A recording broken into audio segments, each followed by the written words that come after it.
Hello from the Music Interview Corner. Today with Cradle of Filth, and I have Dani Filth for you. Hi, Dani. Hello, how are you doing?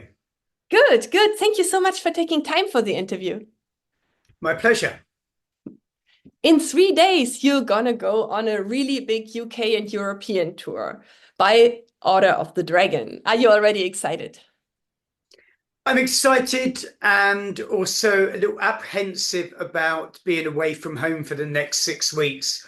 We only just came back from Australia a few weeks back, and I was just getting cozy here in rural England at my house, and suddenly we're away again. So very much looking forward to it, but we just wish I had a little bit more time, at home. Mhm. Do you have pets that you miss while you're on tour? Um, I don't have pets, no, but my girlfriend does, and I pretty much spend most of my time with her anyway. She has three Maine Coon cats. Oh, wow, they are so amazing. Oh. I will obviously miss her as well. Of course, of course. Just in time for Halloween, you released your brand new single, Malignant Perfection, and you described it as a horrific homage to All Hallows Eve, right? I believe so. Can you tell me more about that? Well, yeah, it came out on Tuesday, which was 22nd. Um, it was recorded in the Czech Republic and LA.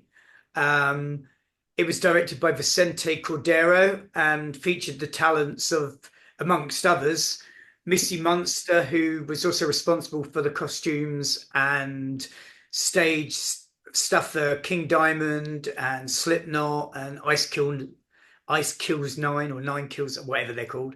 Um, and Yeah, I mean it's the video for the first single from our new album. New album will be out early next year. Mhm. It'll be the first of several singles. Yeah, it's like a cinematic visual accompaniment to our first single. Um, I can't really describe it much more. You just have to go and watch it for yourselves. Yeah, I watched it and I find it very impressive and also pretty scary. Cool. Did its job then. Yeah, and how did you experience the video shoot and where did you shoot it? In the Czech Republic, Mhm. it was just prior to the first leg of our summer tour. We all live in different parts of the world: America, Scotland, Czech Republic, England, and so this was like the base for us starting off on our tour. Um, and We flew in a crew who were part Australian, part American, and yeah, basically shot two videos there. The next one will be forthcoming in a few months' time, or I'm not sure when it'll be coming, to be honest. It's in development at the moment. And we also shot some photo shoots for the new album and for likewise press. Um, yeah, it was great fun, very hectic, very busy. Um, Worked long hours because we had to do obviously two shoots and photo shoots, and so yeah, it was a real experience. Our tour bus then came and picked us up from literally where we were in the middle of nowhere, just outside of Brno in the Czech Republic. Yeah, and there's a lot of interesting information on your website. For example, you just told me you're in rural England, but on your website, you also list as one place of residence the astral plane. Can you tell me more about that? But yeah, I think that's me being trying to be witty. Yeah, I do spend a lot of my time on the astral plane, conversing with spirits, getting inspiration for songs and videos. So you believe that astral travel is real. And did you ever really astral travel? Absolutely, I do it all the time. It'd be Wow. easier. It'd be a lot easier than having a tour bus, to be honest. Oh, you could play a whole tour on the astral plane. Absolutely. Think of your carbon footprint. That's so true. Yes, that would be amazing for the climate. Yes. But then you would have to teach all your fans how to astral travel so that they could join the concert. That's very true. Yeah, it's a terrible idea. What did I even think of it? It could also be like in the movie Insidious, and someone could get lost in the astral plane. Yes, quite. And I also read on your website that you are collecting unusual foreign objects. What is the most unusual object in your collection? I mean, I can see some things in the background already. Oh yeah, this is just my interview room. I don't know if anybody watches Doctor Who. I have a BBC Doctor Who Dalek, a black Dalek, which is a big robot that speaks. I have a serial killer painting by John Wayne Gacy, which is one of his rare paintings from prison. It has a prison release form on it. Um, Loads of African artifacts, witch doctors' masks, etc., etc. And I also read something really funny on your website. It says one of your hobbies is vacuuming.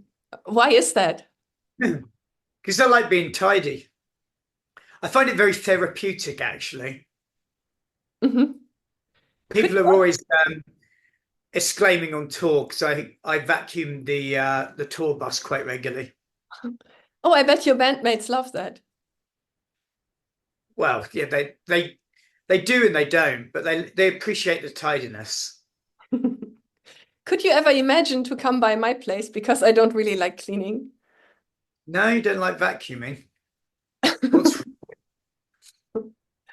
Um, well, when I visit my girlfriend, I'm constantly vacuuming up after her three very long-haired cats that molt quite considerably. oh yeah, I can only imagine. I had one Norwegian forest cat. She was half Persian, half Norwegian forest cat, and I also had to clean all the time. Yeah, exactly. Always defluffing. Oh yeah, and you did collaborations with a lot of different artists, like Bring Me the Horizon and Ed Sheeran. Whom would you like to work with in the future? Oh, I don't know. I like the juxtaposition of working with people that are very, very different from what we do. I just find it a real challenge. I also did one with 69 Eyes, Motionless in White, and Twisted as well, which are like part of the Insane Clown Posse thing. It's like a sort of metal rap thing. Um, to name but a few. I don't know. Someone very different, Lana Del Rey, perhaps. Something that complements our band and it's like a complete marriage of opposites. There's no point doing something with someone that sounds like me or is in the same gene pool, if that makes sense. Yeah, I would love to hear a collaboration with you and Lana Del Rey. And that's my favorite question. What's the craziest thing you and your bandmates have ever done on tour? Or accidentally set ourselves on fire at one point on the when we had typo negative supporting us. I flooded a hotel room purely by accident. I didn't mean to do it. It was just with jet lag in Australia. Um, we had a signing very early. Well, it wasn't very early in the morning. It's early enough if you just flown in from Japan. We went out for an Indian meal. Didn't drink or anything. Well, I had one glass of champagne. Um, Tour manager came to wake me up, knocked on my door very loudly, and I was like, oh, like a zombie. Yes, cool. Next thing I know, remember was him knocking on the door again, and I woke up and I was like, didn't he just do that? And then I jumped out of bed and landed in a pool of boiling hot water because I'd run the bath. I forgot I ran the bath. There was no overflow, and it literally flooded. Um, it was in a Holiday Inn and flooded pretty much half of one floor. It cost about $4,000 to $5,000 worth of damage. Oh But no. he had to break the door down. The whole place couldn't see because it was all full of steam. And then he burnt his arm very badly because he put his hand into the bath to pull the plug out. It was a bit chaotic, really. I wouldn't say it's the worst thing we've done. I mean, I couldn't repeat the worst things we've done, but pretty silly thing to do. But it was actually not my fault. It was just generally just being very, very tired and jet lagged. Yeah, and you have such a busy tour schedule, so it's kind of not really a surprise. And which floor were you? Which floor were you at? Oh, I think it was like floor three. I remember it started leaking between that and the next floor down, which was, I think, our guitarist at the time's bedroom. I think he was a bit surprised as well because he was also jet lagged and still lying in bed. Mhm. And do you love Halloween in general? I guess, yeah, I would say definitely, yeah. Especially as it's the subject of our recent single, yeah. Mhm. Although, unfortunately, aside from a few years ago where I think it was 2018, I spent it in Atlanta at a friend's house where they had a proper all-American barbecue, dunking for apples, proper American Pie style Halloween where the whole house was like decorated with teeth and the windows were done like eyes. There's skeletons hanging everywhere. And aside from that, my Halloweens are generally ruined by the fact that I'm on tour. So I kind of miss the whole vibe. I'm always playing a concert, which is great. I'm not bemoaning that fact. Uh, it's just that it kind of loses the essence and the spirit of the thing if you're on stage and not kind of celebrating it with friends and family alike.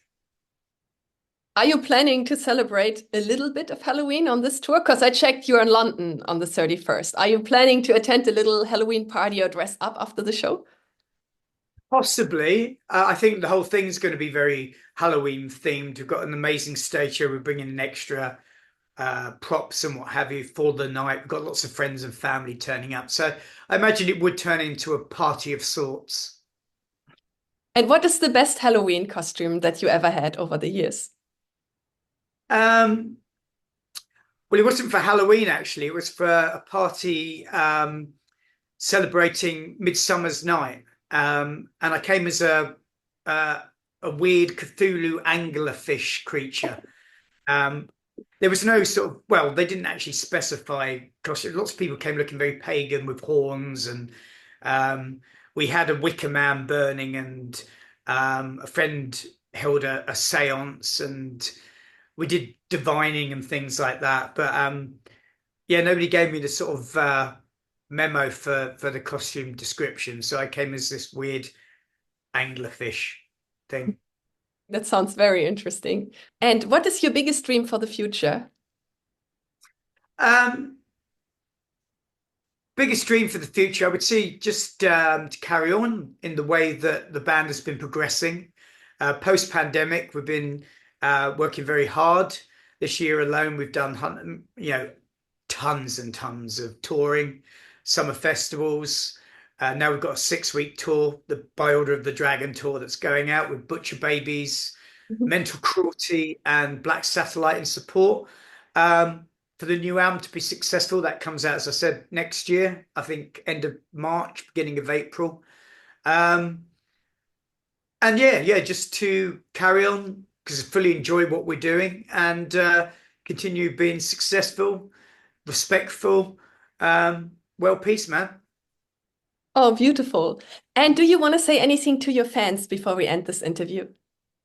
Yes, thank you ever so much for being continued fans of and supporting myself and Cradle of Filth. Absolutely music to my ears and therefore music to yours in some strange roundabout way. Can't wait to see you on the few gigs that we're playing. We've already played Germany a bunch this most notably Vacuum, for example, and Summer Breeze festivals. We played some other great shows in between this year, and can't wait to come back and play some more because, well, much like most of our fans the world over, German fans are always great to perform in front of. Very ecstatic, very welcoming, very respectful. Um, and yeah, Germany's a very good market for us. So thank you very much. Check out the new video, and the album is forthcoming. Thank you so much for the interview, Danny, and all the best for your tour. Thank you very much. It's been a pleasure. Likewise, and goodbye from the Music Interview Corner.